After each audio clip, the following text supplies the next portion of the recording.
Hello everyone, welcome you all to the Gyanam. मेरा नाम अंशुल है और हम हमारे जो वे रिसेंटली कोऑपरेटिव इंस्पेक्टर का जो एग्जाम था उसको एनालाइज करेंगे, उसके क्वेश्चंस को देखेंगे। I will try to get a little idea about कि कहाँ तक कट ऑफ जाने की आइडिया है, कि कौन से क्वेश्चन सिंपल हैं, कौन से टफ हैं।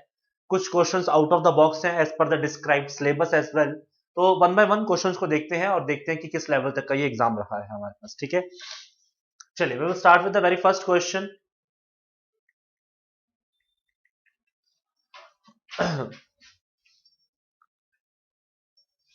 चलिए, पहला क्वेश्चन दिया गया है आपको हिस्ट्री में, इसको सीक्वेंस में लगाने के लिए। ठीक है, कि कौन सा मूवमेंट कब हुआ, कैसे हुआ, किस किस टाइम पर हुआ। ठीक है, अब देखो क्लास, अच्छा क्वेश्चन है, ऐसी बात नहीं है, मॉडर्न हिस्ट्री से पूछा गया है।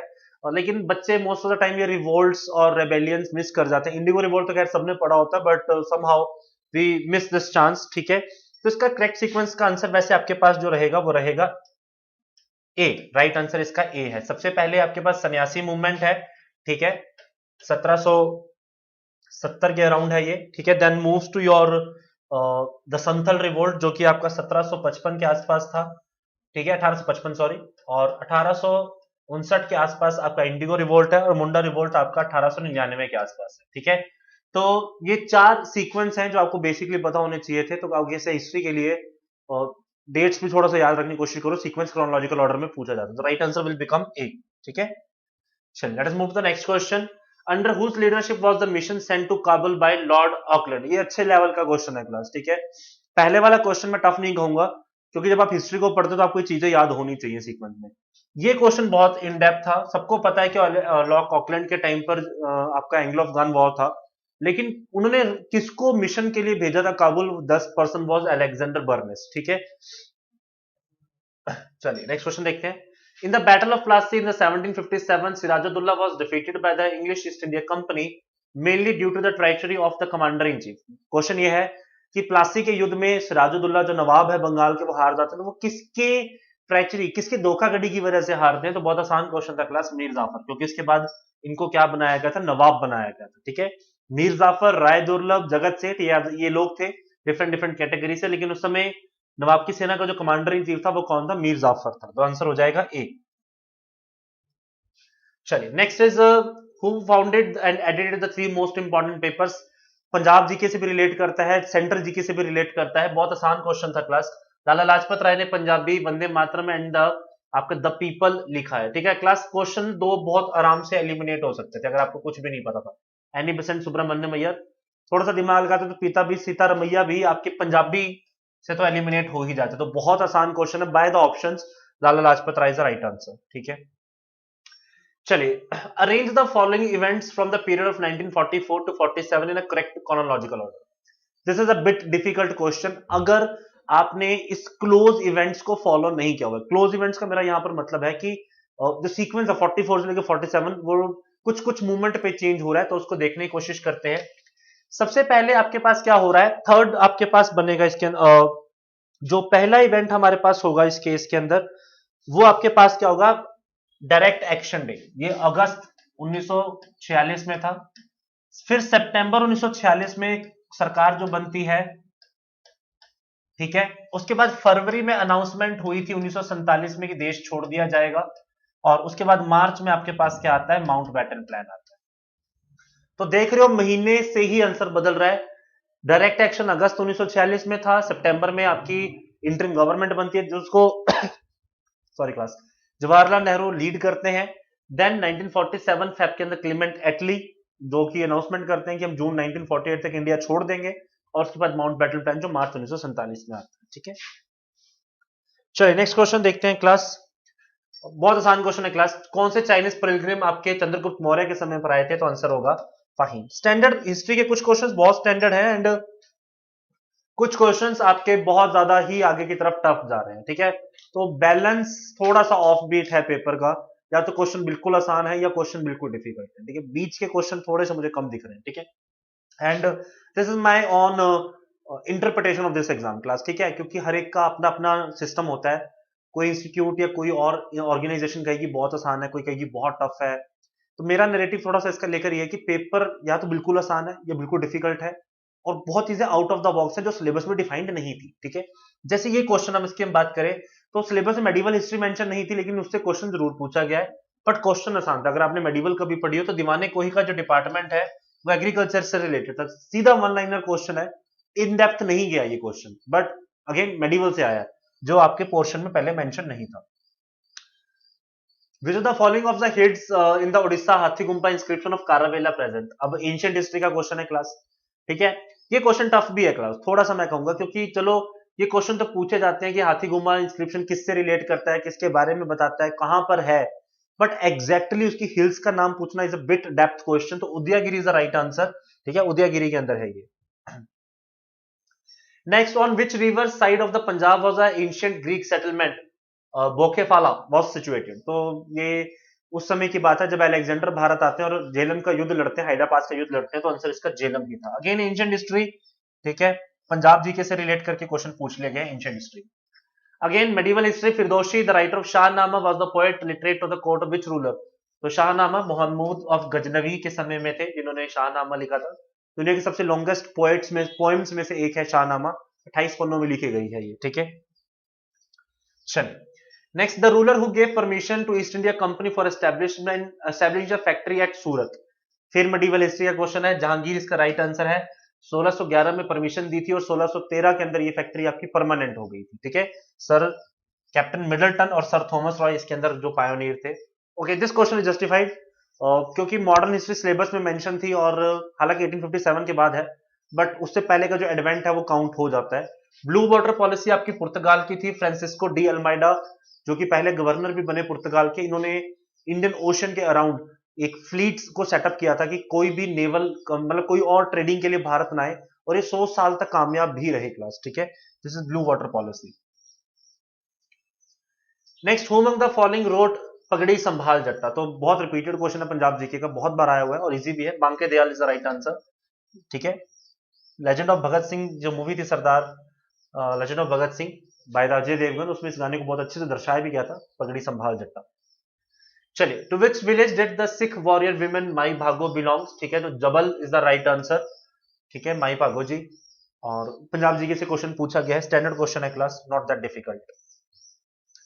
On which river the Khanki headwork built, which irrigated the 3 million acres of barren island in the West Punjab during the British period? Punjab का क्वेश्चन पीछे हिस्ट्री में चला गया, ठीक है। आंसर है इसका चनाब, ठीक है, चनाब नदी के ऊपर था। चलिए, who among the following died during the hunger strike by the Bhagat Singh and his associates in the jail?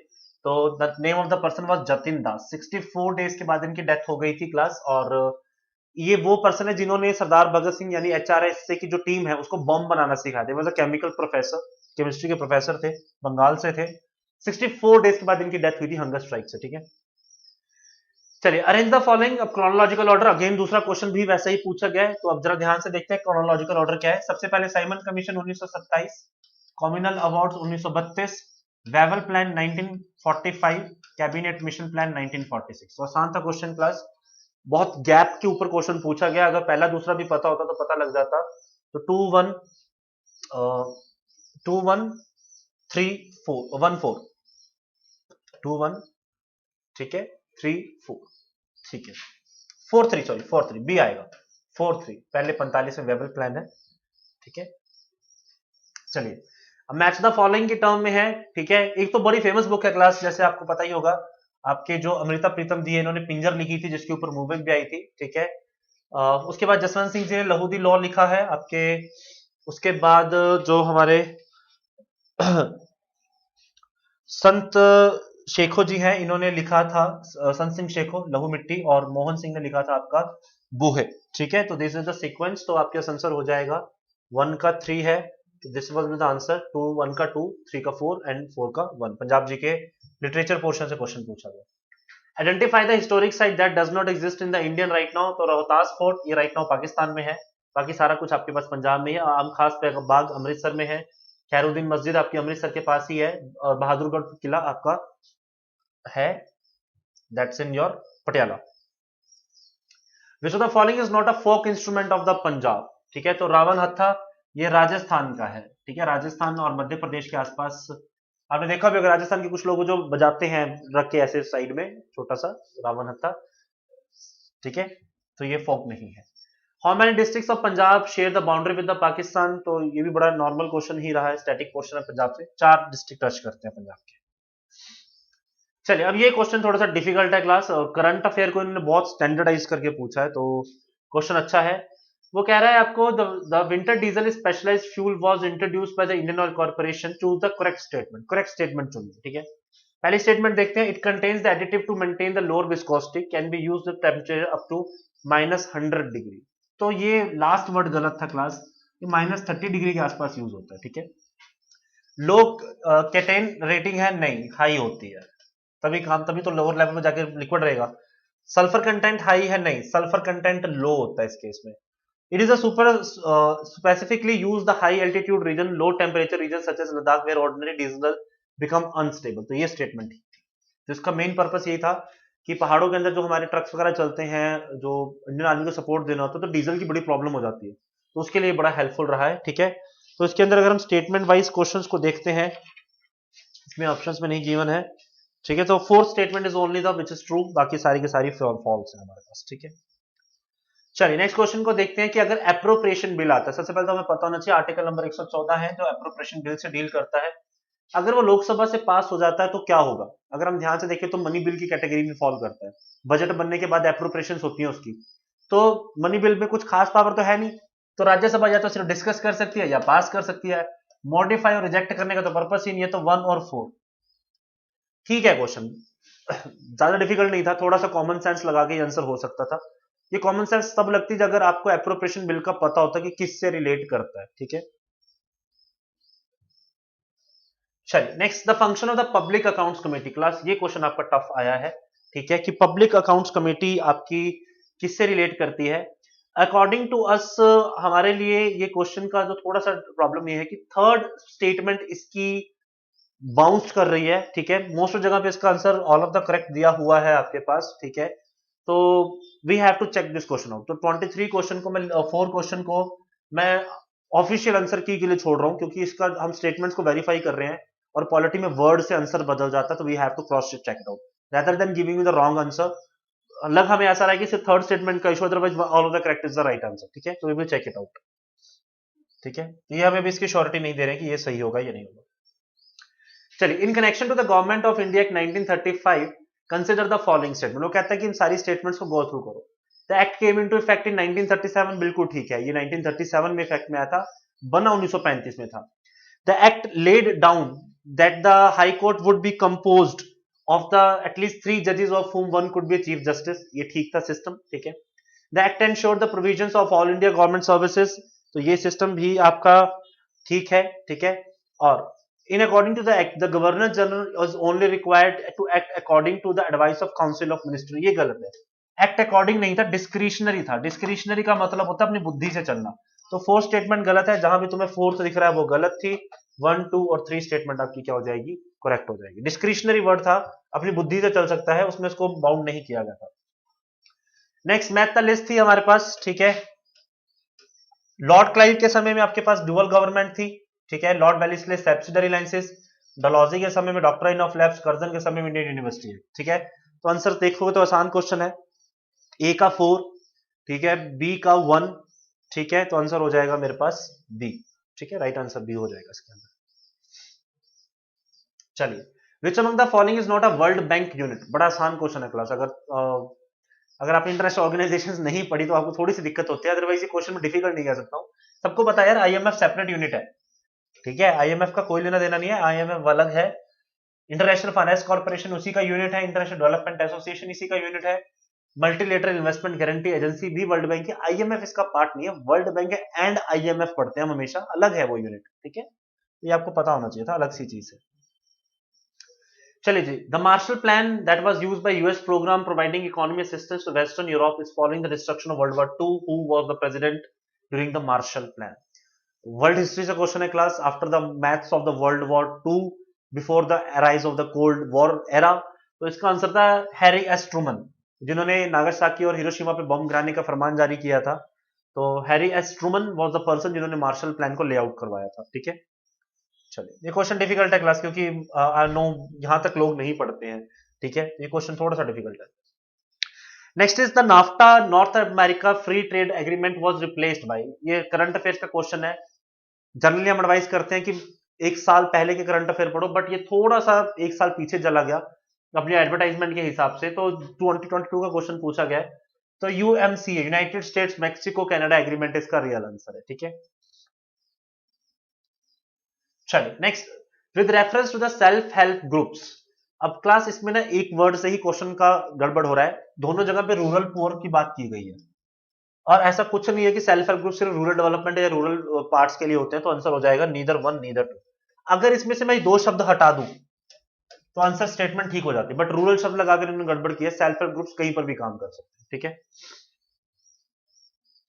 चलिए करेक्ट सीक्वेंस लगाना है यार, ये क्वेश्चन मैं क्या ही बोल रहा हूं, शब्द नहीं मिल रहा मुझे इस क्वेश्चन के लिए यार, बहुत घटिया क्वेश्चन है मेरे लिए। तो वैसे तो ज्योग्राफी आपको अलाउड नहीं थी, पेपर में सिलेबस मेंशन नहीं था, पहला प्रॉब्लम तो ये है इस क्वेश्चन का।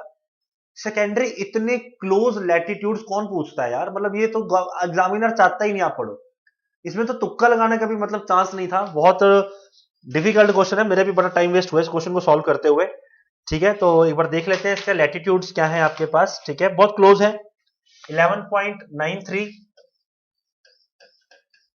ठीक है, 11.67 सॉरी 11.97, 12.97। तो सबसे पहले अगर मैं नॉर्थ से साउथ की तरफ जाता हूं तो आंसर हो जाएगा मेरा सी। सबसे पहले चौथे नंबर पे नॉर्थ में है आपका बैरन आइलैंड, ठीक है, लास्ट में है आपके पास ये, और ये सॉरी ये नीचे आएगा, ठीक है, 12 पे है ये, इसके यहाँ पे है, ठीक है। तो आप देख सकते हैं तीसरे नंबर पे उसके बाद 97, फिर 63, फिर 92। तो आप देख सकते हो बड़ा डिफिकल्ट सा क्वेश्चन है क्लास। तो लैटिट्यूड पूछे गए थे, नील आइलैंड आपका 11.93 लैटिट्यूड पे है, रॉस आइलैंड 11.63 पे है, हैवलॉक 11.97 पे है, बैरन आइलैंड 12.97 पे। तो ये तो क्वेश्चन बिल्कुल ही ऐसा है कि एग्जामिनर चाहता है यहाँ पर अटेम्प्ट करो, ठीक है। सिटीजनशिप से क्वेश्चन पूछा गया है क्लास, अगर ध्यान से देखोगे तो जो मेथड्स हम सिटीजनशिप को एक्वायर करने के लिए पढ़ते हैं, by birth, bye decent and bye registration, तो वो सारी स्टेटमेंट्स थी। चौथी स्टेटमेंट गलत है, ये 5 करोड़ की इन्वेस्टमेंट वाला कोई सीन ऐसा नहीं दिया हुआ है, तो 1 2 3 इज द राइट आंसर, ठीक है, डी ऑप्शन हो जाएगा। चलिए नेक्स्ट इज क्वेश्चन नंबर 33, ठीक है। रेवोल्यूशंस पूछे गए हैं क्लास, तो आसान नहीं था क्वेश्चन, ये ज्यादा डिफिकल्ट नहीं है। ग्रीन रेवोल्यूशन आपके एम एस स्वामीनाथन है, ठीक है, green revolution M S Swaminathan, white is Verghese Kurien, blue है आपका अरुण कृष्ण, और गोल्डन है आपके पास निरपाक ट्यूटेज, ठीक है। These are the sequence, right sequence. Which of the following is the name of the wild life corridor? Right answer इसका बिनसार है क्लास, ठीक है, Binsar is the in the Rajasthan. इसका एक कंट्रोवर्सी शायद थोड़ी सी क्रिएट हो सकती है, क्योंकि चिल्ला मोतीचूर ये भी national park wild life sanctuary, जो राजा जी नेशनल पार्क है उत्तराखंड का, उसका एक कॉरिडोर है, तो शायद क्रिएट करने वाले इसको ऑब्जेक्शन क्रिएट कर सकते हैं, बट कंसिडर इट आंसर, ये आंसर आपका बिनसार ही रहेगा। वाइल्ड लाइफ सेंचुरी जो प्रॉपर वर्ड यूज हुआ है, तो Binsar will be the right answer, Rajasthan. चलिए नेक्स्ट क्वेश्चन वो आपको पूछ रहा है कि blue green algae are chiefly used to biofertilisers for the crop, paddy के लिए यूज होता है, ठीक है, ब्लू ग्रीन एल्गी। चलिए नेक्स्ट टाइडल एनर्जी पोटेंशियल, ये बहुत आसान क्वेश्चन है क्लास, ये सबको पता होना चाहिए। गल्फ ऑफ कंबाग गुजरात के अंदर सबसे हाईएस्ट आपके पास टाइडल पोटेंशियल एनर्जी रखता है, along with the gulf of Kutch. चलिए द सस्टेनेबल गोल डेवलपमेंट 2030, ये जो दुनिया ने टारगेट ये है कि कैसे हम सस्टेनेबल डेवलपमेंट कर सकते हैं, उसका क्वेश्चन पूछ लिया आगे कि इसका 11th कौन सा, 17 है ये टोटल, उसमें 11th गोल पूछ लिया है। तो आंसर था make cities and the human settlement inclusive safe and resilient sustainable, ये 11 था क्लास। ये क्वेश्चन डिफिकल्ट है, हालांकि मैंने कई बार अपनी क्लास में बच्चों को कहा है कि एक तो यूनिवर्सल जो ह्यूमन फंडामेंटल राइट्स हैं, और यूनिवर्सल आपके पास जो सस्टेनेबल गोल्स हैं, इसको पढ़ लिया करो, क्योंकि हर दूसरे तीसरे पेपर में कहीं ना कहीं ये दिख जाते हैं। तो बहुत आसान है क्लास, ज्यादा डिफिकल्ट नहीं है, जस्ट 17 के ऊपर पढ़ लीजिए, you will have to remember this. चलिए which of the following is the landmark international agreement for the design of protect the stratosphere ozone layer? तो मॉन्ट्रियल प्रोटोकॉल है 1987 का, ठीक है, right answer is Montreal. What is the name of the species that is highly connected with the entire food web and whose loss may be result in the ecosystem collapse? ये environment plus science का question है class. तो keystone species होती हैं आपके पास जो कि ecological system में सबसे ज्यादा हाईली इंपॉर्टेंट होती है। The western Ghat of the India is also known as, again geography का क्वेश्चन है class, Sahyadri is the right answer, ठीक है, बट पार्ट में नहीं थी इसलिए थोड़ा सा मैं इसका बोल रहा हूँ कि लोगों को प्रॉब्लम होगा। अगेन ज्योग्राफी का बड़ा इन डेप्थ क्वेश्चन है क्लास, ये डिफिकल्ट क्वेश्चन है, बट अगर किसी ने ज्योग्राफी पढ़ी है वो थोड़ा सा दिमाग लगा लेता तो पता लगता है। जब डीप वाटर कंसेप्ट आता है कि नीचे का पानी मूव कर रहा है तो आपको पता लग जाएगा कि ये ओशियन कन्वेयर बेल्ट बोलते हैं, जिसकी वजह से हमें दिखता है कि जो पानी ठंडे होने चाहिए वो गर्म होते हैं, जो गर्म होने चाहिए वो उतने गर्म नहीं हो पाते हैं। पानी ऊपर पे सरफेस में जब गर्म और ठंडा होता है तब पैसिफिक ओशन में एल नीनो और ला नीना का कंसेप्ट होता है, वो ठीक था। बट ये जो पैसिफिक इंडियन और ओशन के बीच का कंसेप्ट होता है, डीप वाटर मूवमेंट बोला है, तो ये ओशन कन्वेयर बेल्ट है। सिर्फ थर्ड स्टेटमेंट ट्रू है इसके अंदर, ठीक है। नेक्स्ट आपको पूछा गया कि कौन सी करेक्टली मैच्ड है, तो इसमें सिर्फ थर्ड करेक्ट मैच है class. Prithvi surface to air नहीं है, सरफेस टू सरफेस है, ठीक है। त्रिशूल सरफेस टू सरफेस नहीं, सरफेस टू एयर है।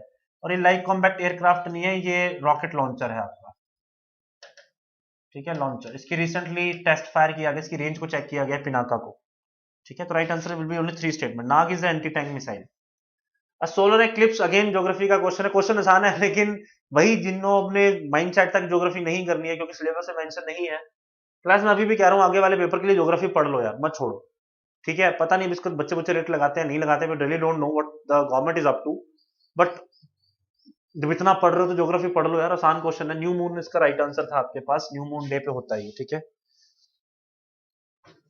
चलिए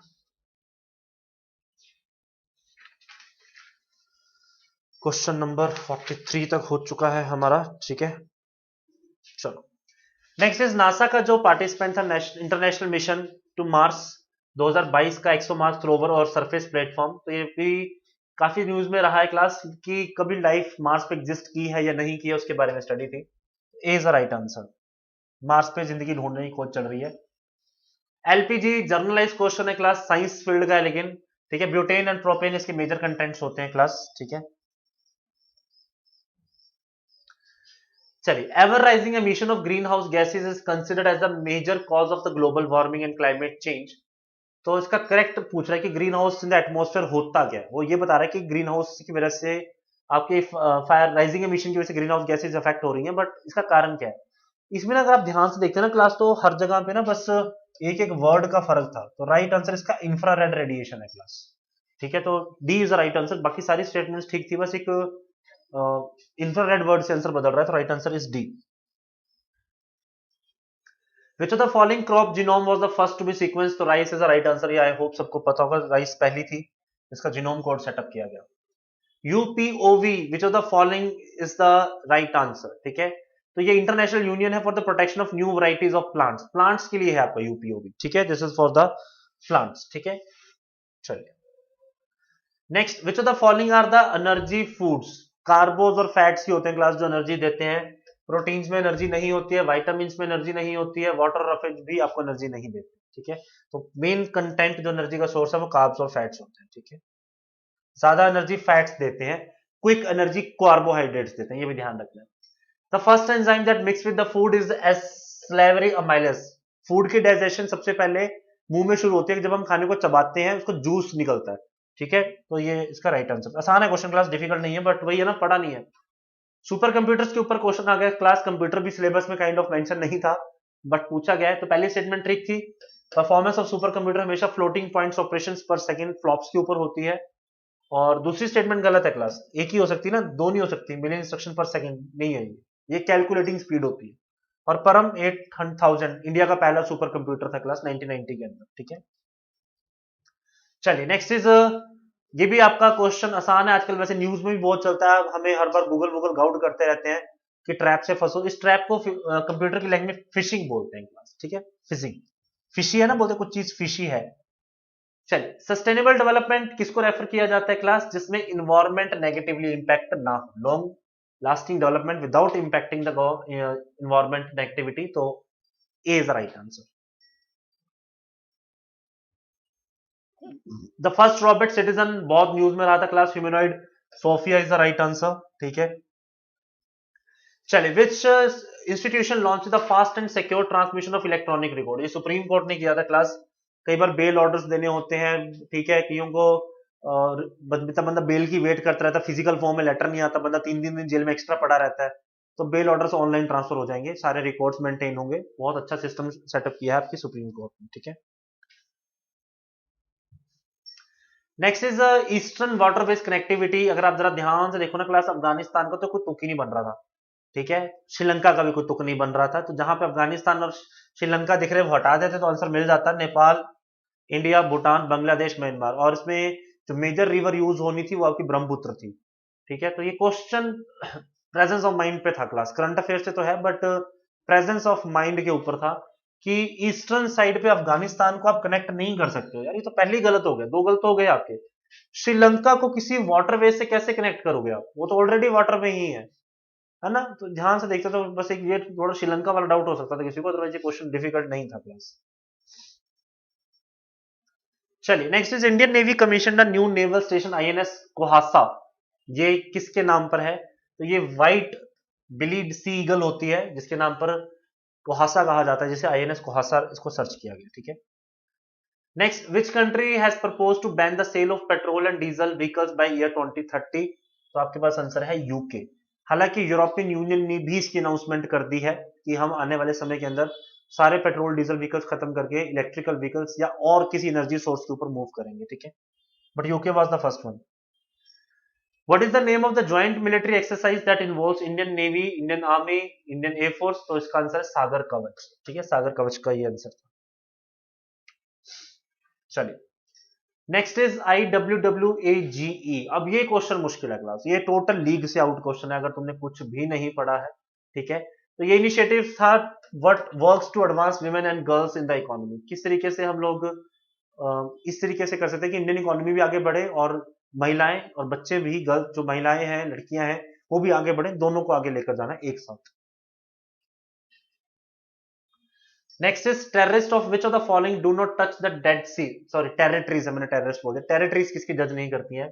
मैप बेस्ड क्वेश्चन है लेकिन फिर ज्योग्राफी है, तो अगर किसी को पता हो तो आपको पता है इसराइल और जॉर्डन के बीच में पैलेस्तीन सो कॉल्ड हिस्सा टच करता है, लेबनान टच नहीं करता, इसको लेबनान ऊपर है, ठीक है, लेबनान नहीं टच करता।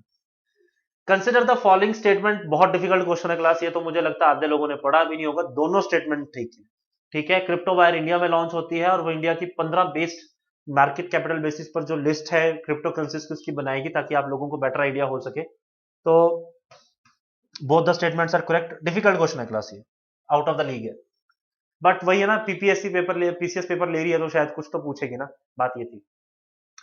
नेक्स्ट भी करंट अफेयर का क्वेश्चन है और इजी क्वेश्चन है, ज्यादा डिफिकल्ट नहीं था। ये बहुत बड़ी न्यूज बनी थी कि सैमसंग पूरी दुनिया में इंटेल को छोड़कर आगे चली गई है in the terms of chip making. 2021 की बहुत बड़ी न्यूज थी क्लास, स्किप करने लायक नहीं थी न्यूज, ठीक है। Samsung is the right answer.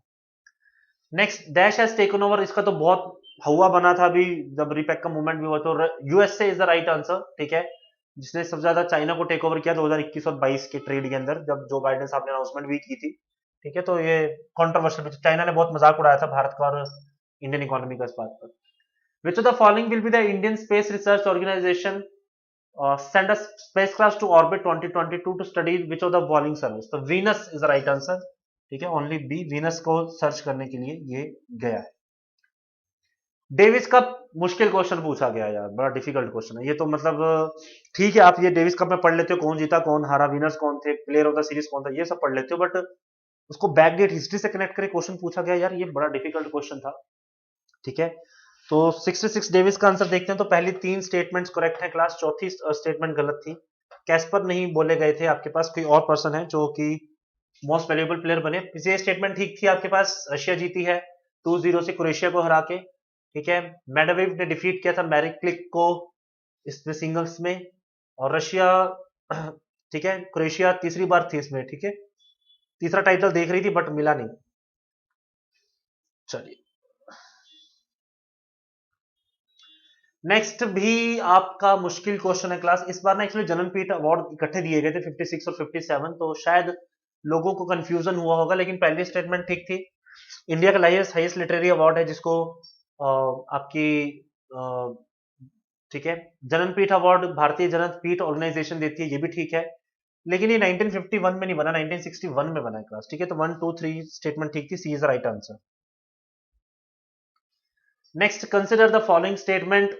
मैं बड़ी बार अपनी क्लास में करवाता हूँ क्लास की, माही रिवर का क्वेश्चन बड़ी बार आता है कि ट्रॉपिक ऑफ कैंसर को 2 बार कट करती है। भोपाल और गांधीनगर बहुत क्लोज है ट्रॉपिक ऑफ कैंसर की, ये भी बात ठीक है। ट्रॉपिक ऑफ कैंसर 20 कंट्रीज से पास करती है, तो गलत है क्लास, 3 कंट्रीज से पास करती है। ठीक है, और ट्रॉपिक ऑफ कैंसर को कॉन्टिनेंट से देखा जाए तो साउथ अमेरिका, ठीक है, और आपके पास ये अफ्रीका, ठीक है, वैसे नॉर्थ अमेरिका, अफ्रीका और एशिया से पास करती है। ठीक है, तो ठीक था, वाटर बॉडीज भी 8 हो जाती है बीच में, तो 20 कंट्रीज नहीं है, 16 कंट्रीज है आपके पास। ठीक है, which among the following is the world highest island, ये भी क्वेश्चन आते हैं class, biggest island, smallest island, highest island, deepest island. But फिर ज्योग्राफी है, मुसीबत यही है, तो new Guinea is the right answer. तो this was I am telling you कि बच्चों को प्रॉब्लम इसलिए होगी जिन्होंने तैयारी की भी थी, वो शायद लास्ट टाइम पे इसको शायद ब्रश अप नहीं किया होगा, तो इस वजह से बच्चों को लगेगा कि प्रॉब्लम है। बट मैं मान के चल रहा हूँ कि ये बहुत बड़े मास सेक्शन की प्रॉब्लम होगी, इसलिए कट ऑफ डिप करनी चाहिए। ठीक है, बट बात ये ना, पोस्टें कम होती है, कुछ लोग जो सिविल सर्विसेज की तैयारी कर रहे होते हैं, बहुत डेडिकेटेड रहे होते हैं, बहुत लंबे समय उन्होंने सब पढ़ा होता है, उनको रिमाइंड रहता है क्लास, तो they people will have a edge over this, क्योंकि आसान क्वेश्चन है, क्वेश्चन डिफिकल्ट नहीं है। ठीक है, चलिए, करंट अफेयर का बड़ा इंपॉर्टेंट क्वेश्चन है क्लास। तो यूनाइटेड नेशंस ने right to healthy environment human right बताया है, बिल्कुल ठीक है। As per this resolution clean and healthy sustainable environment हमारा अधिकार है।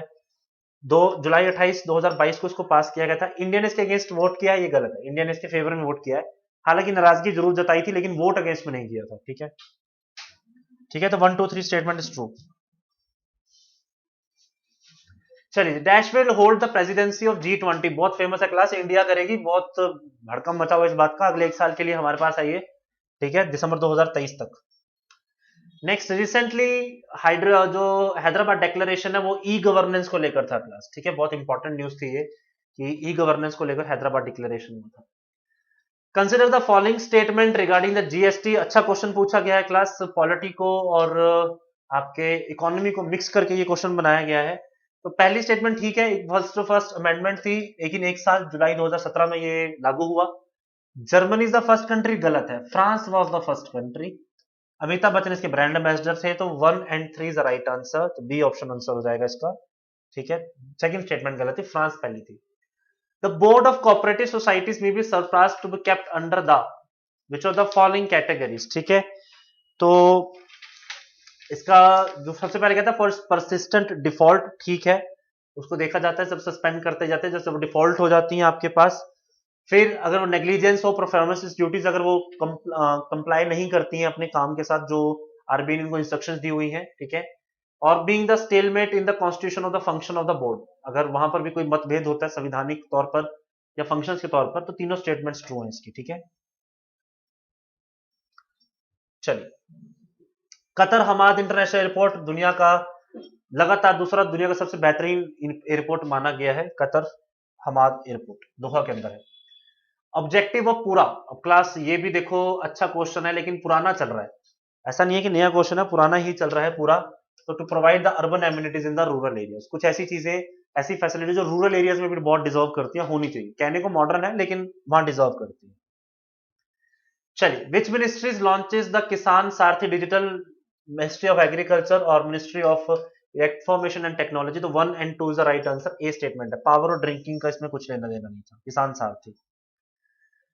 Reserve bank of India announces is increase in the cash reserve ratio, जब वो कैश रिजर्व रेशो बढ़ाती है, यानी बैंक को बोलती है ज्यादा सेव करो, इसका मतलब क्या, बैंक के पास लेंडिंग के लिए पैसा कम है, इन्फ्लेशन को कंट्रोल करने का टूल है क्लास, ये जर्नल नॉलेज और करंट अफेयर को रिलेट किया गया है। Next is unlike the following statement regarding the scheduled cooperative societies, पहली स्टेटमेंट ठीक है class, commercial bank scheduled cooperative banks not regulated by the RBI, गलत है, रेगुलेट होती है, तो इनकरेक्ट के टाइम में बता रहा हूं आंसर कि ये इनकरेक्ट है, पेपर के अनुसार ये स्टेटमेंट इनकरेक्ट वाली कैटेगरी में जाती है, तो उसके हिसाब से ठीक है। तीसरी स्टेटमेंट देखते हैं, तो cooperative society banks are structured by the cooperatives with their members carrying unlimited liability, ये पॉसिबल नहीं होता क्लास, लिमिटेड लायबिलिटीज होती है। ठीक है, तो ये भी स्टेटमेंट आपकी क्या हो जाएगी, इनकरेक्ट हो जाएगी। दूसरी स्टेटमेंट क्लास कंट्रोवर्शियल है, ये स्टेटमेंट के बेस पे आंसर बदलेगा। मेरे अनुसार ऐसा है कि इसको स्टेट गवर्नमेंट नहीं करती है, ये एक आरबीआई की सब्सिडरी है जो इंश्योरेंस करती है आपके अकाउंट्स को, ताकि अगर बैंक फेल हो जाए तो आपको कुछ अमाउंट वापस करेगी। This is a subsidiary of RBI. तो this is a controversial, so we will wait for the right answer of this question, ठीक है, कि ये कैसे बनता है। 1 और 3 का चांस ज्यादा बन रहा है कि स्टेटमेंट ठीक होगी, but still we will have to look for the answer. So here I am not justifying this question answer, ठीक है। चलिए next, the Shanta Kumara committee आपकी किससे रिलेट कर रही है? ये आपकी डील कर रही थी फूड कॉर्पोरेशन ऑफ इंडिया के रिस्ट्रक्चर को लेकर। जो आपके फार्म बिल्स थे जो कंट्रोवर्शियल रहे, उसके अंदर भी इसका पॉइंट था, ठीक है, restructuring and reform of the food corporation of the India. So these are the total 80 questions from the GS portion. So मेरे अनुसार अगर मैं ज्योग्राफी को कंसिडर कर लेता हूं क्लास, क्योंकि मैं मान सकता हूं कि बहुत लोग ऐसे जो बहुत बड़े लेवल पर तैयारी कर रहे होंगे, जिन्होंने इस पेपर को दिया होगा, ये एज लेंगे और ये नुकसान करेंगे उस सेक्शन को जिसने शायद अभी नई तैयारी करनी शुरू की हो, जिसे पढ़ते हुए 6-7 महीने साल हुए हो, जिसने उस नोटिफिकेशन को ट्रस्ट किया हो कि गवर्नमेंट यही पूछेगी, तो उसके लिए तो नुकसान है। मैं अभी भी कह रहा हूं कि मेरे हिसाब से 80 में से 50 क्वेश्चंस अटेम्प्टेबल थे क्लास। मैं अभी भी इसको लेके चलूंगा कि 50 में से 80 क्वेश्चन अटेम्प्टेबल हैं। मैंने मैथ रीजनिंग को भी फॉलो किया है। जिसने डीआई पढ़ी होगी तो उसके बल्ले बल्ले होगी, जिसने ट्रेडिशनल मैथ्स किया, सिंपल डीआई छोड़ दी, वो फंस गया होगा बेचारा। तो मैथ रीजनिंग के जो 40 क्वेश्चन है वो भी आपके अराउंड 30 के अराउंड क्वेश्चंस अटेम्प्टेबल थे। सो ऑन शॉर्ट 120 में से आपके 80 क्वेश्चंस का मुझे एक रफ आइडिया हो रहा है। और मैं 4 नंबर के हिसाब से अगर चलता हूं तो 4 को 80 से मल्टीप्लाई करूं 320, तो 400 जो 80 नंबर है उसमें से 300 के अराउंड इसके कट ऑफ रहने के चांसेस मुझे अभी भी लग रहे हैं क्लास, ठीक है। मैं इसको मास सेक्शन के अकॉर्डिंग आंसर नहीं दे रहा हूं क्लास, मैं उस सेक्शन को दे रहा हूं जो सेक्शन इसमें एज लेगी, जो कि लंबी तैयारी करके आ चुकी है, ठीक है। बाकी सेक्शन के लिए जुड़े रहिए। Till then take care of yourself. Hello दोस्तों, स्वागत है आप सबका ज्ञानम के ऑनलाइन लर्निंग प्लेटफॉर्म पर। और आज के सेशन में हम डिस्कस करने वाले हैं जो आपका कोऑपरेटिव इंस्पेक्टर का एग्जाम हुआ है उसके मैथ के सेक्शन का कंप्लीट और डिटेल सॉल्यूशन और एक्यूरेट क्वेश्चंस के आंसर्स की हम बात करेंगे, ठीक है। फर्स्ट क्वेश्चन क्या है, देखिए, A B and C can be piece over in 12, 15 and 20 days respectively. A and C left 3 days before the completion of the work. In how many days will the work will be completed? तो जो काम है वो कितने दिन में पूरा होगा? देखिए, हमें पता है कि A कितने दिन में करता है, 12 दिन में करता है। B कितने दिन में कर रहा है, आपका 15 दिन में कर रहा है। और C कितने डेज में कर रहा है, 20 डेज में कर रहा है, ठीक है। सबसे पहले तो क्या करो, इनका एलसीएम ले लो। सबसे पहले हम क्या करेंगे, इनका एलसीएम लेंगे। और इन सब का एलसीएम हमें पता है कितना होगा, 60 होगा। एलसीएम कितना होगा, 60। तो A की एफिशिएंसी कितनी होगी, 5, B की एफिशिएंसी क्या होगी, 4, और C की एफिशिएंसी क्या होगी, 3। अगर मैं इन सबको ऐड करूं तो टोटल एफिशिएंसी तो 12 आ रही है, ठीक है। बट उसने बोला था कि कुछ ए और सी 3 दिन पहले काम छोड़कर जा रहे हैं। तो इस क्वेश्चन को सिंपली क्या करते हैं, जो छोड़ के जा रहा है ना उसको जाने मत दो, उससे कुछ काम करवा लो, ठीक है। ए और सी जाने वाले थे, तो ए 5 की एफिशिएंसी से 3 दिन में कितने काम कर सकता है, 15 कर सकता है। और सी कितने कर सकता है, इंटू 3। और अब इसको हम डिवाइड कर देंगे, जो इनकी टोटल एफिशिएंसी आपकी बन रही है 12, ठीक है। अब इनको ऐड करो, देखो 15 प्लस 9, 15 प्लस 9 24, और 60 प्लस 24, तो ये हो जाएगा आपका 84 डिवाइड बाय 12। मतलब ये इसको किस पे डिवाइड कर रहा है, 7 पे डिवाइड कर रहा है। तो ऑप्शन बी आपका इस क्वेश्चन का राइट आंसर होगा, option B. I hope clear होगा सबको। चलिए उसके बाद बढ़ते हैं नेक्स्ट क्वेश्चन की तरफ। नेक्स्ट क्वेश्चन में क्या कह रहा है, Ramesh has a certain number of mangoes, if 3 mangoes get rotten then rest can be divided into 6 bunches. क्या कह रहे हैं, अगर 3 खराब हो जाएं तो बाकी को 6-6 के हिस्सों में बांटा जा सकता है। If 2 mangoes get rotten then rest can be divided in 7 bunches having equal number of mangoes. अगर 2 खराब हो जाए तो 7-7 के हिस्सों में बंटते हैं, ठीक है। उसके बाद what is the number of mangoes with Ramesh, तो रमेश के पास कितने आम। देखो ऐसे क्वेश्चन को है ना बाय ऑप्शन करना ज्यादा इजी रहता है, ठीक है। जब देखो क्या कह रहे हैं, जब 3 खराब हुए तो बाकी को 6-6 के हिस्सों में बांटा गया। जब 2 खराब हुए तो 7 के हिस्सों में बांटा गया। तो मतलब आपका जो नंबर है ना, अगर मैं उसमें से 3 हटा दूं तो वो क्या होगा, 6 के मल्टीपल्स में जाएगा, ठीक है। 6 के मल्टीपल पे जाएगा, ठीक है।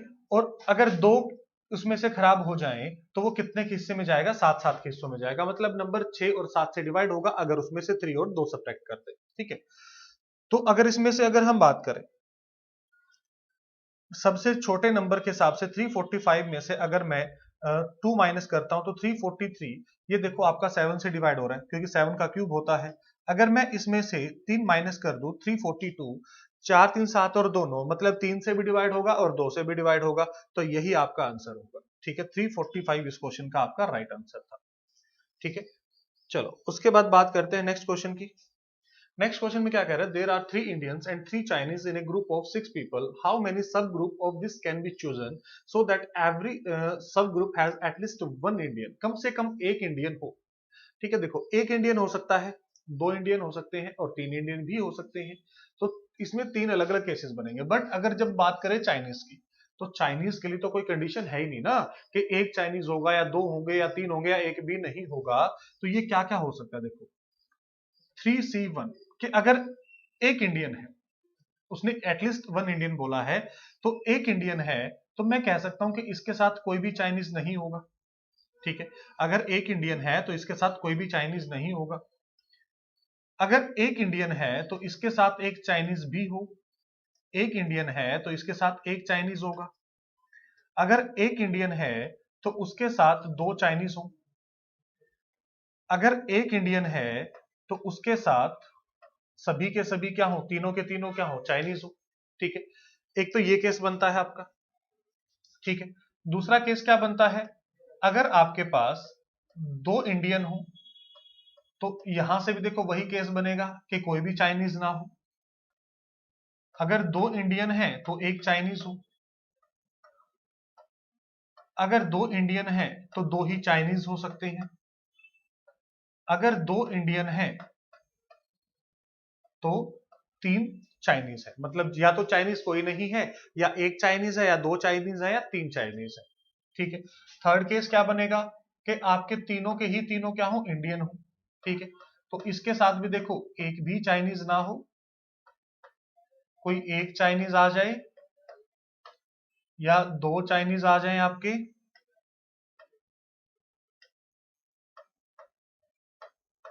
दो चाइनीज आ जाएं, या फिर तीनों के तीनों ही क्या हो जाएं, चाइनीज हो जाएं।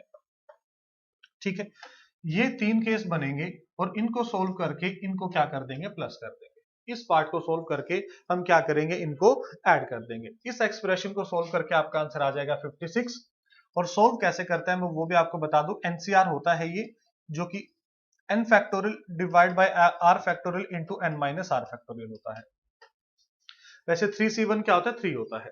ठीक है, और 3C0 क्या होता है, 1, तो मतलब यहां से तो कितने मिले, 3 मिले। मैं आपको एक सोल्व भी करके बता देता हूं, ये देखो ये भी 3, ये भी 3, 3 इंटू 3 9, और ये दोनों इक्वल होते हैं तो ये भी 9, और ये क्या हो जाएगा, फिर से 3 हो जाएगा।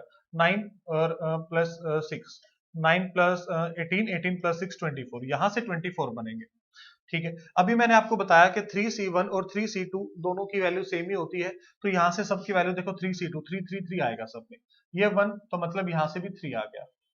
ये 3 इंटू 3 9, ये भी कितना आ गया आपका 9 आ गया, ये कितना आ जाएगा 3 आ जाएगा, तो यहां से भी 24। ठीक है, ऐसे ही बस सोल्व करके आप अपना आंसर कैलकुलेट कर सकते हो कि कितना आएगा, 56 आएगा।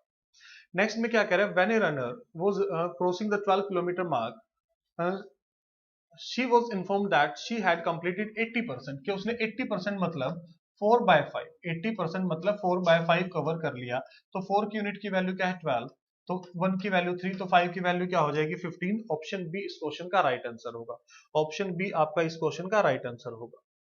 ये पाई चार्ट बेस्ड क्वेश्चन था आपका। पाई चार्ट बेस्ड क्वेश्चन देखो क्या बोला गया है, फिगर 1 क्या कह रहा है, कैंडिडेट्स एनरोल, और ये कितना है 8550, मैं यहां लिख देता हूँ, थोड़ा सा टाइपिंग में हो गया है।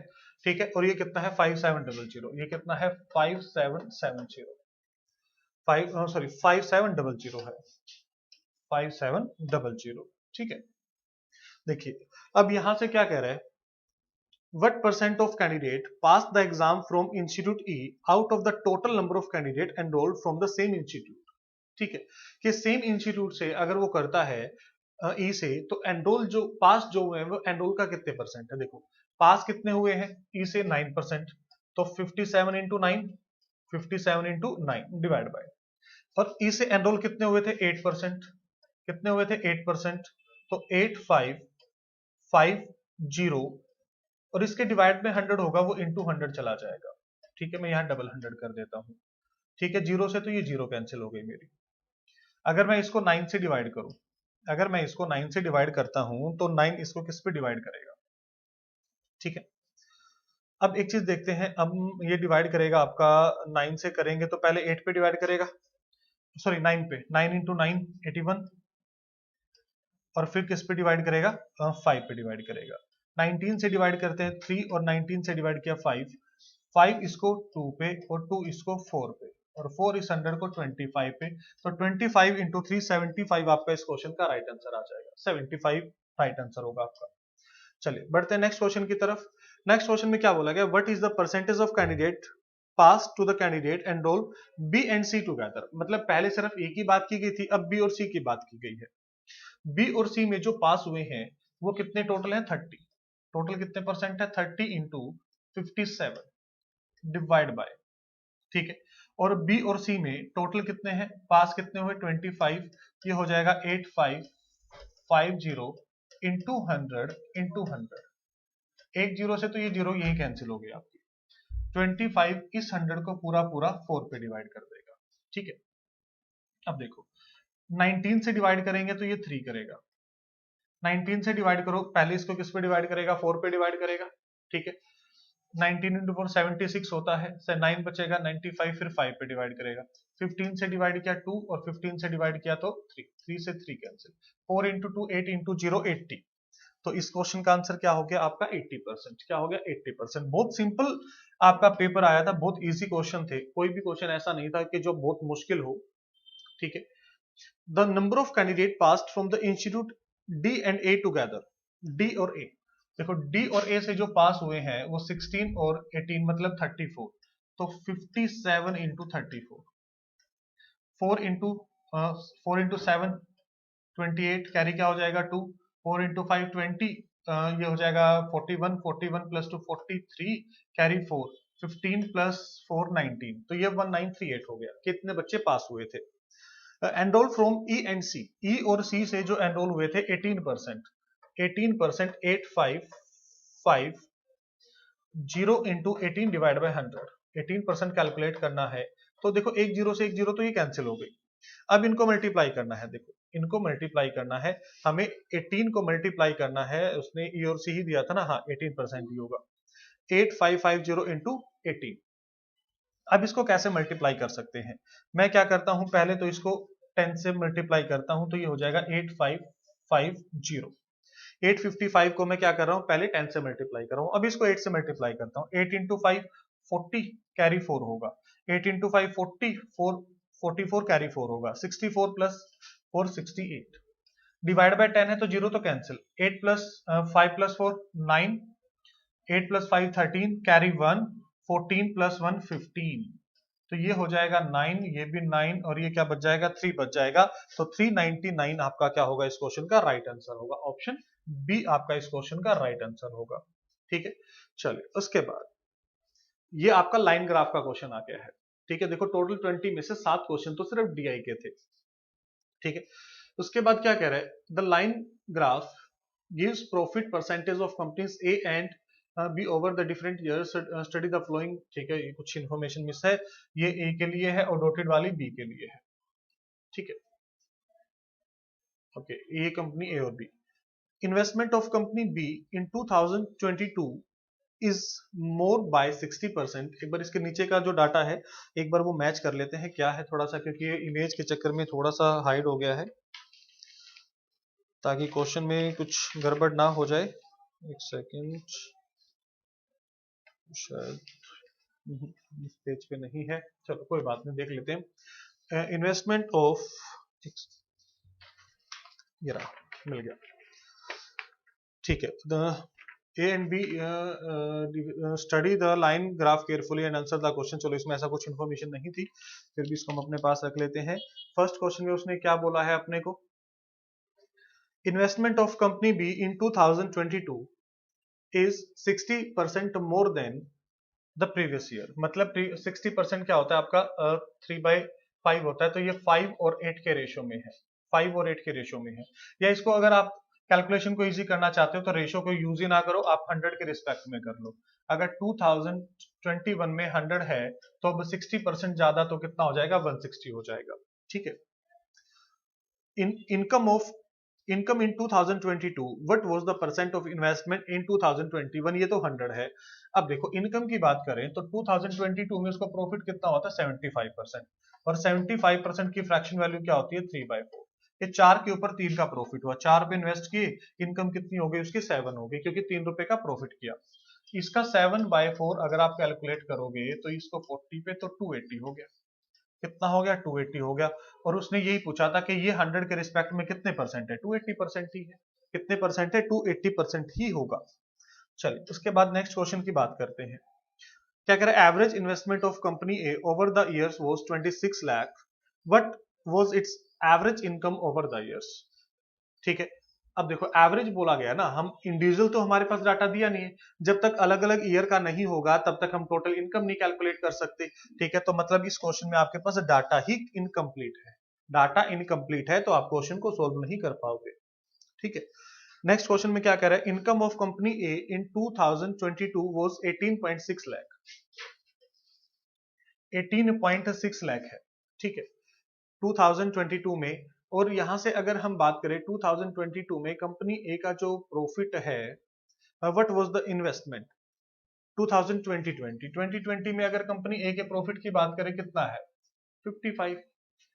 तो इसको डिवाइड करो, 155 इंटू 100। ठीक है। अब देखो इस क्वेश्चन में ना आपको इस कैलकुलेशन को सोल्व करने की जरूरत नहीं थी। 155 मतलब इन्वेस्टमेंट से 50 से थोड़ा सा ज्यादा है। ठीक है, देखो मुझे साफ साफ नजर आ रहा है कि अगर मैं 12 को कंसिडर करूं तो इसका 50% क्या होगा, आपका इसका 50% 6 होगा। तो 12 प्लस 6 18। ठीक है, तो बस, और उसका भी फिर 5% करना है तो ये 0.6 ही होगा। तो ऑप्शन बी, बिना कैलकुलेशन के इस क्वेश्चन का आप आंसर कैलकुलेट कर सकते थे। इक्वेशन क्या बनेगी वो भी मैंने आपको बता दिया है वैसे। ठीक है, क्या करें, income of company A in 2020 is equal to the investment of company B in 2021. Income of A और इन्वेस्टमेंट ऑफ कंपनी बी, ये 2021 की बात की गई है और ये आपको 2020 की बात की गई है। ठीक है, कह रहे हैं कि इसकी इनकम और इन्वेस्टमेंट दोनों क्या है, इक्वल है। चलो जी, उसके बाद then what is the ratio of investment of company A, investment of company A in 2020 to the investment of company B in 2021, कि इन दोनों का रेशियो हमें कैलकुलेट करना है। अगर हम कहते हैं कि मान लो ये भी 100 है तो ये भी क्या होगा, आपका 100 होगा, ये भी क्या होगा, आपका 100 होगा। ठीक है, उसने what is the ratio of investment of company A to the investment of company B in 2011। तो अगर हम इसका कैलकुलेट करें 100 के ऊपर, 2020 में कितना था हमारा, 2020 में 25%, 55% था। ठीक है, 55%। अब देखो अगर 155 की बात करते हैं तो मुझे एक ही ऑप्शन नजर आ रहा है कि जो इस रेशियो में 31 से डिवाइड होगा, 31 से। तो ऐसे क्वेश्चनों का ना बाय ऑप्शन आप साथ के साथ कर सकते हो, क्योंकि पहले वाला ये इसलिए नहीं हो सकता क्योंकि उसने इसको ना रेशियो में बाद में रखा था, 31 से स्टार्ट नहीं हो सकता। तो ऐसे क्वेश्चन को आप डायरेक्ट उड़ा दो, बिना पेन पेपर के आपके क्वेश्चन होने वाले थे ये। उसके बाद क्या कह रहे हैं, in a class 40% of the students enroll for maths, Venn diagram का क्वेश्चन लग रहा है। ठीक है, और वेन डायग्राम तो आपको मैंने बहुत अच्छे से पढ़ा रखे, पूरी वीडियो आपके यूट्यूब के ऊपर है हमारी। ठीक है, ये कह रहा है कि 15% है। अगर मैं कहूं कि ये मैथ के लिए है और ये इकोनॉमिक्स के लिए है, तो ये 40% था तो कितना बचा, 25%। ये 70 है तो कितना बचा, 55%। तो टोटल 95%, रिमेनिंग कितना होगा, 5% होगा। ठीक है, जिन्होंने दोनों में से किसी में भी एनरोल नहीं किया वो कितने परसेंट है आपके, वो आपके 5% है। आई होप क्लियर होगा सबको। चलिए उसके बाद क्या कह रहे हैं, if father has divided his property in such a way that half part of the total properties go to A, के टोटल जितनी प्रॉपर्टी है उसका हाफ तो ए ले गया, 50% ए ले गया। 2/3 of the remaining was shared equally between B and C and the rest go to E, F, G and H equally such that each get 30,000, how much amount D get? देखो 1/2 और 3 का अगर हम एलसीएम लें तो LCM कितना आ रहा है 6। आप अब 6 का कोई भी मल्टीपल ले लो, ठीक है, या कोई ऐसा मल्टीपल जो सब में इक्वली डिवाइड हो जाए। आप 60 भी ले सकते हो, 60 से भी हो जाएगा, ठीक है। और बट उसके बाद कोई और नंबर लें तो मुझे जो नजर आया, जो इजी नंबर लगा वो 90 लगा, क्योंकि 90 में से 45 तो उसने डिवाइड कर दिया और जो रिमेनिंग 45 है ना, अब मुझे इसका भी तो 2/3 चाहिए कि जो मुझे बराबर बराबर बांटना है 3 लोगों में, 15/30 होगा। तो यहां से मतलब बी, सी और डी को 30, मतलब सबको 10-10 मिला, इसलिए मैंने 90 लिया, क्योंकि ये 10-10 मेरा डायरेक्ट नंबर आ रहा था। अगर मैं 60 कैलकुलेट करता हूं, ठीक है, अगर मैं 60 लेता हूं नंबर, तो 60 में देखो ये तो 30 आ जाएगा, 30 का 2/3 आप कैलकुलेट करोगे, ठीक है, तो ये कितना मिलेगा 20 मिलेगा, जो 3 इक्वल पार्ट्स में डिवाइड नहीं होता, तो इसलिए मैंने 60 अवॉइड किया यहां पे, ठीक है। उसके बाद बचा हमारे पास कितना 15, बचा कितना 15 बचा, और 15 अब 4 लोगों में बराबर बराबर डिवाइड हुआ है, तो 15 इंटू 1/4, 15 इंटू 1/4, मतलब सबको 15/4 मिला है, और यही 15/4 की वैल्यू आपको गिवन है 30,000। 15/4 की वैल्यू क्या है 30,000। 1 की वैल्यू कैलकुलेट करोगे तो ये 15 और 4 ऊपर चला जाएगा, और अपने को तो 10 की वैल्यू कैलकुलेट करनी थी। 15 इसको किस पे डिवाइड कर रहा है 2000 पे, तो 80,000 आपका इसका आंसर हो जाएगा 80,000। उसके बाद नेक्स्ट क्वेश्चन क्या कह रहे थे, average height of 5 people in A room, तो सिंपली क्या करो 160 इंटू 5 करोगे तो सबका सम कितना है 180, इसमें 172 का एक पर्सन और ऐड हो गया, तो 2 7 9 972, 972 को 2 से डिवाइड करो, पहले 1 पे डिवाइड कर रहे हैं, ठीक है, फिर 6 पे डिवाइड कर रहे हैं और फिर 2 पे डिवाइड कर रहे हैं, तो 162 इस क्वेश्चन का आपका राइट आंसर आ गया 162। चलिए उसके बाद नेक्स्ट क्वेश्चन की बात करते हैं। A student scored 30% marks in the first paper of physics out of 180।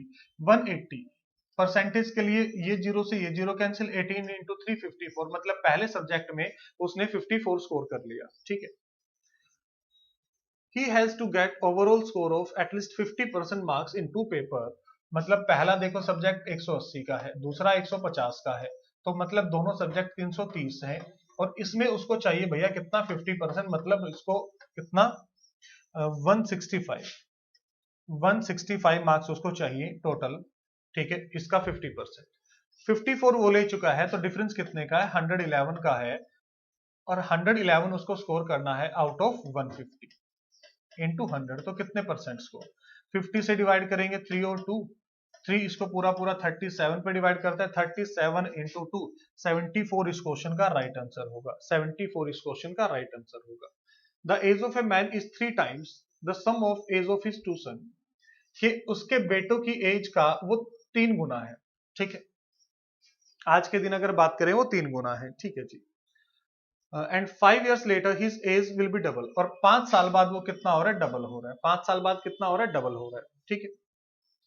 उसके बाद अगर हम बात करें what is the father age, 3 और 2 6, 6 से दोनों से डिवाइड होने वाला नंबर क्या है आपका 42 है, ठीक है, दोनों से डिवाइड होने वाला नंबर क्या है आपका सॉरी 5, ये 5 years बाद है ना, 5 years बाद है, तो ये डिवाइड हो रहा है, और आफ्टर 5 year 50 ये होगा 50 45 होगा इसका आंसर, क्योंकि आफ्टर 5 year था। अभी के लिए डिवाइड करोगे 45 पूरा पूरा डिवाइड हो रहा है, बट 5 साल के बाद ये 47 होगा, डिवाइड नहीं होगा, और ये 52 से भी डिवाइड हो जाएगा, क्योंकि 5 साल बाद वो 2 के मल्टीपल पे जाने वाला था, ठीक है।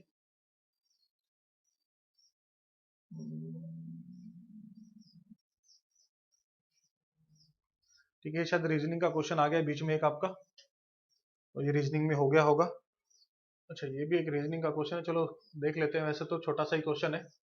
If u greater than t, r greater than p and s greater than t and t greater than r, then which of the following must be true? u greater than s, u greater than s, देखो क्या कह रहा है u t से greater है, और जो s है वो t से ग्रेटर है, तो देखो दोनों के साइन इनवर्स हो रहे हैं, तो मतलब पहले वाला तो साफ साफ गलत, s और q, s और q, तो इनका रिलेशन ये बनेगा, देखो s क्या कह रहा है कि मैं t से ग्रेटर हूं, t क्या कह रहा है कि मैं r से ग्रेटर हूं, टी क्या कह रहा है कि मैं आर से ग्रेटर हूं, और आर क्या कह रहा है मैं क्यू से ग्रेटर हूं। तो हम कह सकते हैं कि एस क्या होगा, क्यू से ग्रेटर होगा। चलो जी सेकंड वाला तो ट्रू है, ठीक है। देखो अब ये तो ऑप्शन आपके वैसे कैंसिल हो गया। फिर U greater than R, U greater than R, तो अब हमें इसमें सारे ही यूज करने पड़ेंगे। यू ग्रेटर देन टी, और T greater than R, R greater than Q, ठीक है। यू ग्रेटर देन आर, तो ये भी ट्रू है, तो मतलब आपका सेकंड और थर्ड वाला ट्रू होगा। A snail is a bottom of 20 meter deep pit. Every day claims 5 meter upwards. पहले एक 5 ऊपर जाता है और रात में 4 आ जाता है, नीचे आ जाता है। तो मतलब वो एक बार में कितना चढ़ रहा है, एक ही चढ़ रहा है, ठीक है। एक दिन में कितना जा रहा है, एक जा रहा है। How many days does the snail take to reach the top, ठीक है। 5 वो जाता है एक एक दिन। अगर मैं ऑप्शन से भी हेल्प लूं तो वो 15 दिन में 15 तो जा चुका होगा। 16वें दिन तो पूरा 5 ऊपर चला जाएगा ना, बट टॉप पे तो पहुंच ही गया, नीचे तो आएगा नहीं। तो 16 इसका आंसर होगा, 16 इसका आंसर होगा, ठीक है। उसके बाद क्या कह रहा है, pipe A fill a tank of 700 litre capacity at the rate of 40 litre. मतलब एक ही जो एफिशिएंसी है वो क्या है, 40 लीटर पर मिनट। बी की एफिशिएंसी क्या है, 30। बी की एफिशिएंसी क्या है, 30। उसके बाद क्या कह रहे हैं, एक ड्रेन पाइप भी है जो किससे करता है, सी की एम्प्टी हम मान लेते हैं कि 20 है बट नेगेटिव कर रहा है। ये सी की एफिशिएंसी क्या है, नेगेटिव है, ठीक है। If pipe A is kept open for a minute and then closed, and pipe B is kept open for a minute and then closed, and the pipe C is kept open for a minute. मतलब alternate पे काम कर रहे हैं। पहले minute ए ने किया, दूसरे मिनट बी ने किया, और तीसरे मिनट सी ने किया। इन्होंने 70 भरा, इसने 20 खाली कर दिया, तो 50 भरा गया 3 मिनट में। 50 भरा गया आपका कितना, 3 मिनट में, ठीक है। अगर मैं अब यहां से बात करूं, 700 से पहले 50 का मल्टीपल ढूंढ लो। मुझे साफ साफ सीधा सीधा तो नजर आ रहा है कि इसको हम क्या करें, 12 से मल्टीप्लाई कर देते हैं। एक बार के लिए 12 से मल्टीप्लाई कर देते हैं, ठीक है। तो 600 यूनिट तो भरा गया था आपका 36 में, ठीक है। 6 यूनिट कितने में भरा गया था, 36 मिनट में भरा गया, ठीक है। अब जो 37th मिनट होगा ना, उसमें ए काम करेगा 37th मिनट में, फिर 38th में बी काम करेगा। देखो 670 भरा गया। अब जो 39वां मिनट था ना, उसमें 20 खाली हो जाएगा, तो मतलब ये कितना हो गया, -20 हो गया। ये कितना हो गया, 650 हो गया। अब जब आपका 40वां मिनट होगा तब तो कितना होगा, 40 फिर से भरा जाएगा, 690। तो जो पूरा टाइम लगेगा इन इसमें, तो आपका उससे पहले ही हो जाएगा। तो डी इसका राइट आंसर होगा, नन ऑफ दिस, ठीक है। देखो 39 40 हो गए, ठीक है। उसके बाद ये कितना हो चुका है, 41 हो चुका है आपका, ठीक है। 41वें मिनट में काम कर जाएगा ये आपका, तो ऑप्शन डी इसका आंसर बनेगा। What least number must be added, तो इस क्वेश्चन में तो कुछ भी करने, देखो ऐसे क्वेश्चन में कुछ मत करो, सिंपली आप इसको डिवाइड कर लो 23 से। मैं अगर इसको डिवाइड करूं, किस पे डिवाइड करेगा, पहले तो 4 पे डिवाइड करेगा, 92 डिवाइड करेगा ये 3 1 और ये 6, ठीक है। अब ये किस पे डिवाइड करेगा, अब ये 5 पे डिवाइड करेगा। अब ये किस पे डिवाइड करेगा, 5 पे डिवाइड करेगा, और कितना आ गया 115। कितना रिमाइंडर आ रहा है, 21। अब मैं इसमें क्या ऐड करूं कि ये 23 से पूरा पूरा डिवाइड हो जाए, 2। तो 2 ऐड करना पड़ेगा, बस बात खत्म थी इस क्वेश्चन की। इससे ज्यादा कुछ करना ही नहीं था इस क्वेश्चन में, ठीक है। इसमें क्या कह रहे हैं, there are 5 books A B C D and E placed on a table. If A is placed above E, A को ई से ऊपर रखा गया है। C is placed above D, C को डी से ऊपर रखा गया है। B is placed below A, और बी को ए से नीचे रखा गया है, ठीक है। Sorry, A is placed below E, A is placed below E, तो ई ऊपर है और ए, और उससे नीचे कौन है, बी है। कुछ इस तरीके से रखा गया, ठीक है। B is placed below A and D is placed above E. तो देखो क्या बना, C D E A B. सबसे नीचे कौन सी बुक है, बी है। तो उसने पूछा था कि सरफेस को कौन सी बुक टच करेगी, बी टच करेगी। चलिए जी, उसके बाद ओके, ये आपका लास्ट क्वेश्चन था। आई होप सभी क्वेश्चन सब बच्चों को क्लियर होंगे और सबका पेपर अच्छा गया होगा, क्योंकि मैथ का सेक्शन बहुत इजी था। उम्मीद करते हैं कि आने वाले एग्जाम्स के लिए भी आप अच्छे से प्रिपरेशन कर रहे होंगे। डीआई के 20 में से 7 क्वेश्चन आपके डीआई के हैं, और डीआई के ऊपर कंप्लीट वीडियो आपकी हमारे ऑलरेडी यूट्यूब चैनल पे पड़ी है, तो आप जाकर देख सकते हैं, जिसमें जितने भी आपके टाइप्स हैं, वो लाइन ग्राफ है, पाई चार्ट है। जैसा पाई चार्ट का आपका क्वेश्चन था एज इट इज, बस नंबर्स अलग थे, सेम टाइप का क्वेश्चन आपको हमने करवा रखा है। चलिए तो मिलते हैं नेक्स्ट वीडियो में, तब तक के लिए take care, thank you so much. Hello everybody, welcome to Gyanam. हाँ जी, जो अपना पेपर आया ਕੋਆਪਰੇਟਿਵ ਇੰਸਪੈਕਟਰ ਦਾ ਰੀਜ਼ਨਿੰਗ ਦਾ, ਠੀਕ ਸੀ, ਜ਼ਿਆਦਾ ਡਿਫਿਕਲਟ ਨਹੀਂ ਸੀ, ਤੁਸੀਂ ਬੜੇ ਆਰਾਮ ਨਾਲ ਸਕੋਰ ਕਰ ਸਕਦੇ ਸੀ। ਪਹਿਲਾ question is related to mirror image, ਹੈ ਨਾ, ਕਿ ਜੇ ਇੱਥੇ ਮਿਰਰ ਪਿਆ ਹੋਵੇਗਾ ਤਾਂ ਆਪਾਂ ਨੂੰ ਕੀ ਦਿਖੇਗਾ। हाँ जी, तो सब तो पहला आए और फिर इस तरीके नाल एल।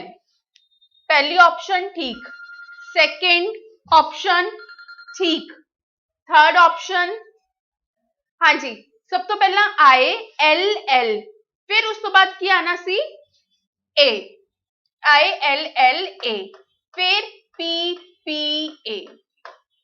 इस तरीके नाल आई एल एल, इत्थे तक नहीं, ए कट गई, ऑप्शन ए नहीं आया, इत्थे ए है, इत्थे ए है, ठीक है जी। फिर पी पी ए भी ठीक है, इन्ना आर तक सेम है। उस तो बाद पहला की आना सी आए, फिर आएगा एच, है ना, पहला आए फिर एच, तो आ वाली ऑप्शन भी गई, हुण बची बी ते केड़ी डी ऑप्शन, ठीक है जी। अगे एच सी सेम, अगे आर यू देख लेने हैं। हाँ जी, पहला क्या होगा यू, फिर आएगा आर, पहला आएगा यू फिर आएगा R, answer is D option. मैं किवें किता, मैं बाय ऑप्शन किता, ऑप्शन दी हेल्प नाल किता। नेक्स्ट सीरीज दा क्वेश्चन है, सब तो पहला इत्थे किन्ने दा डिफरेंस आ रहा है +2, फिर +4, अगे जे मैं +6 लेनी है तो 49 आंदा है, तो चेक करो अगे कितना बनता है +8 ते फिर +10, तो आंसर क्या आएगा 1549।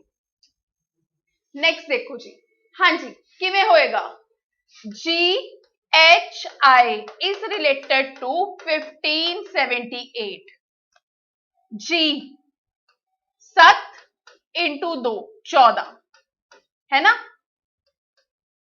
8 into 2 16 ਨੂੰ इस तरीके नाल लिखांगे, अगे 9 into 2 18, ठीक है जी। 8 7 5 1, इलॉजिकल। अगे D E F 4 the double 8, ठीक है जी। उस तो बाद 5 द डबल 10, 6 द डबल 12, 1 9 912। फिर आप की करांगे ए बी सी का आंसर लिखांगे, 1 द डबल 2, हाँ जी। नेक्स्ट क्या होगा, पोजीशन वैल्यू 2 4, और नेक्स्ट 3 6, मतलब 246, डी ऑप्शन। अगे पजल्स का क्वेश्चन सी, आसान सी, की किया गया आपां नूं, ठीक है जी। गोल्फर है C D E F and G play a series of match in which the following are always true the result, either C or C is last, G is first। 5 लोग है, 3 4 5, C last G first, या फिर G first ते C last, ठीक है जी। उस तो बाद आपां नूं की किया गया, D finishes ahead of E, ठीक है जी। D E इस तरीके नाल आऊगा, ठीक है जी। Every golfer plays in and finishes every match, there are no ties in any match, ठीक है जी, कोई टाई नहीं है। No two player ever finish in the same position in a match, ठीक है जी। की पॉसिबिलिटी है, या तो पॉसिबिलिटी है कि एफ इत्थे ते डी ई इत्थे होवे, अगली इसकी पॉसिबिलिटी की है जी एफ इत्थे ते डी ई एवें होवे, ਇਹ भी पॉसिबल है एफ इत्थे ते डी ई इत्थे होवे, ते ਇਹ भी पॉसिबल है जी डी ई एफ ते सी। 4 पॉसिबिलिटी सी आपां बना ली। पहला की क्या कि if exactly one golfer finishes between C ਔਰ D ਦੇ ਵਿੱਚ ਅਗਰ ਇੱਕ ਬੰਦੇ ਨੇ ਆਣਾ ਹੀ ਆਣਾ ਹੈ ਤੇ ਇਹਦੇ ਵਿੱਚੋਂ ਕਿਹੜਾ ਟਰੂ ਹੈ? C ਤੇ D ਵਿੱਚ, ਇਹਦੇ ਵਿੱਚ ਤਾਂ ਆ ਹੀ ਨਹੀਂ ਰਿਹਾ। C ਤੇ D ਵਿੱਚ, ਇਹਦੇ ਵਿੱਚ ਕੀ ਆ ਰਿਹਾ ਹੈ? E। C ਤੇ D, ਇਹਦੇ ਵਿੱਚ ਕੀ ਆ ਰਿਹਾ ਹੈ? F। ਠੀਕ ਹੈ ਜੀ, ਮਤਲਬ ਆਪਾਂ ਇਹ ਦੋ ਕੇਸਿਸ ਨੂੰ ਦੇਖਣਾ ਹੈ। C ਫਰਸਟ, ਇਹਦੇ ਵਿੱਚ C ਫਰਸਟ ਨਹੀਂ ਹੈ ਤਾਂ ਗਲਤ ਹੋ ਗਿਆ। G ਫਿਨਿਸ਼ਸ ਫਰਸਟ, ਇਹਦੇ ਵਿੱਚ ਨਹੀਂ ਹੈ G ਨਾ। F ਫਿਨਿਸ਼ਸ ਥਰਡ, ਇਹਦੇ ਵਿੱਚ F ਥਰਡ ਤੇ ਨਹੀਂ ਆ ਰਿਹਾ। E ਫੋਰਥ ਤੇ, ਦੋਨਾਂ ਵਿੱਚ E ਫੋਰਥ ਤੇ ਆ ਰਿਹਾ ਹੈ ਤਾਂ ਆਂਸਰ ਇਜ਼ D ਆਪਸ਼ਨ। ਹਾਂਜੀ, which of the following can't be true? ਠੀਕ ਹੈ ਜੀ, E ਫਿਨਿਸ਼ਸ ਸੈਕਿੰਡ, ਕਿਹੜਾ ਟਰੂ ਨਹੀਂ ਹੋ ਸਕਦਾ ਕਦੇ ਵੀ? E ਕਿਤੇ ਵੀ ਸੈਕਿੰਡ ਤੇ ਨਹੀਂ ਆਇਆ, E ਕਿਤੇ ਵੀ ਸੈਕਿੰਡ ਤੇ ਨਹੀਂ ਆਇਆ ਤੇ ਇਹ ਵਾਲੀ ਚੀਜ਼ ਆਪਾਂ ਕਹਿ ਸਕਦੇ ਹਾਂ ਆਪਣਾ ਆਂਸਰ ਹੈ। ਠੀਕ ਹੈ ਜੀ, ਅੱਗੇ if D finishes third, which of the following must be true?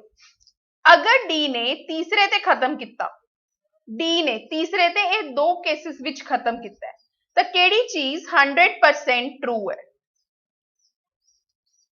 ਬਾਰ-ਬਾਰ ਪਿੱਛੇ ਜਾ ਕੇ ਦੇਖਣਾ ਬੜਾ ਮੁਸ਼ਕਿਲ ਹੋ ਜਾਂਦਾ ਹੈ। G finishes first, ਨਹੀਂ, ਇੱਕ ਚ C ਵੀ ਆਊਗਾ ਹੈ ਨਾ। E finishes ahead of F ਜਾਂ F finishes ahead of E। ਦੇਖੀਏ ਇੱਕ ਵਾਰ, ਮਤਲਬ ਆਪਾਂ E ਤੇ F ਨੂੰ ਦੇਖ ਲੈਣੇ ਆ ਤੇ ਇੱਕ F ਤੇ D ਨੂੰ। ਦੋਨਾਂ ਕੇਸਿਸ ਵਿੱਚ ਕੀ ਹੈ? F ਪਹਿਲਾਂ D ਤੋਂ ਤੇ E ਤੋਂ। ਕਿਹੜੀ ਚੀਜ਼? F finishes second ਇਸ ਚ। ਹਾਂਜੀ, F ਪਹਿਲਾਂ, ਆ ਵੀ ਗਲਤ ਹੋ ਗਿਆ ਬਿਹਾਈਂਡ, ਆ ਵੀ ਗਲਤ ਹੋ ਗਿਆ। F ਇਹ ਵਾਲਾ ਸਹੀ ਹੋਇਆ ਕਿ F ਪਹਿਲਾਂ ਹੈ E ਤੋਂ। ਠੀਕ ਹੈ ਜੀ, ਹਾਂਜੀ, ਅਗਰ if C finishes first in how many ordered different, ਠੀਕ ਹੈ ਜੀ, ਅਗਰ C ਪਹਿਲੇ ਨੰਬਰ ਤੇ ਆਂਦਾ ਹੈ ਤੇ ਦੋ ਪੋਸਿਬਿਲਿਟੀਜ਼ ਬਣਦੀਆਂ। ਠੀਕ ਹੈ ਜੀ, ਅੱਗੇ ਅਗਲਾ 6ਵਾਂ ਬੰਦਾ ਆ ਗਿਆ H। ਜੇ H ਨੂੰ ਆਪਾਂ ਕਿੱਥੇ ਐਂਟਰ ਕਰਨਾ ਹੈ? finishes ahead of F ਤੇ behind D, F ਤੋਂ ਪਹਿਲਾਂ ਤੇ D ਤੋਂ ਬਾਅਦ। ਜੇ ਮੈਂ H ਨੂੰ F ਤੋਂ ਪਹਿਲਾਂ, ਇੱਥੇ ਮੈਂ ਕਲਰ ਚੇਂਜ ਕਰ ਲੈਣੀ ਹੈ। ਜੇ ਆਪਾਂ H ਨੂੰ ਇੱਥੇ ਲਿਖਦੇ ਹਾਂ ਤੇ F ਤੋਂ ਪਹਿਲਾਂ ਤੇ D ਤੋਂ ਬਾਅਦ, ਇੱਕ ਬੰਦਾ ਹੋਰ ਵਿੱਚ ਬਿਠਾਤਾ। ਠੀਕ ਹੈ ਜੀ, ਕੀ ਪੁੱਛਿਆ ਗਿਆ ਆਪਾਂ ਨੂੰ? which of the following, ਕਿਹੜੀ ਚੀਜ਼ ਕਦੇ ਵੀ ਟਰੂ ਨਹੀਂ ਹੋ ਸਕਦੀ? D finishes ahead of G, ਨਹੀਂ, D finishes ahead of G, D finishes, D ਪਹਿਲਾਂ ਕਰ ਰਿਹਾ ਕੰਪਲੀਟ ਤਾਂ ਪਹਿਲਾਂ ਵਾਲੀ ਆਪਸ਼ਨ ਗਲਤ ਹੋ ਗਈ, ਇਹ ਗਲਤ ਹੋ ਗਈ। H finishes ahead of E, ਜੋ ਚੀਜ਼ ਕਦੇ ਵੀ ਠੀਕ ਨਹੀਂ ਹੋ ਸਕਦੀ। H finishes fifth, देखिए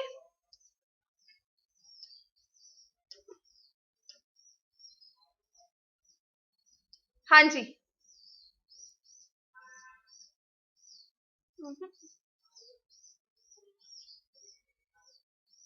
एक दो तीन, हाँ H देखो कदे भी फिफ्थ नहीं आ सकता क्योंकि फिफ्थ की है F है, इसलिए केड़ी ऑप्शन सही होगी? लास्ट वाली ऑप्शन अपनी सही होगी। ठीक है जी, हाँ जी, अगे पैसेंजर, ट्रेन, बस, taxi and auto rickshaw, relation की बनूगा? ए वाला पैसेंजर, कुछ पैसेंजर ऑटो करते हैं, कुछ टैक्सी करते हैं, कुछ ट्रेन ते जाते हैं, कुछ बस ते जाते हैं। ठीक, next is related to BODMAS 5, एन दा की मतलब आर दा की मतलब है मल्टीप्लाई 9, फिर की आया 7, पी दा की मतलब है प्लस, फिर आया 7, एस दा की मतलब है माइनस, फिर आया 9,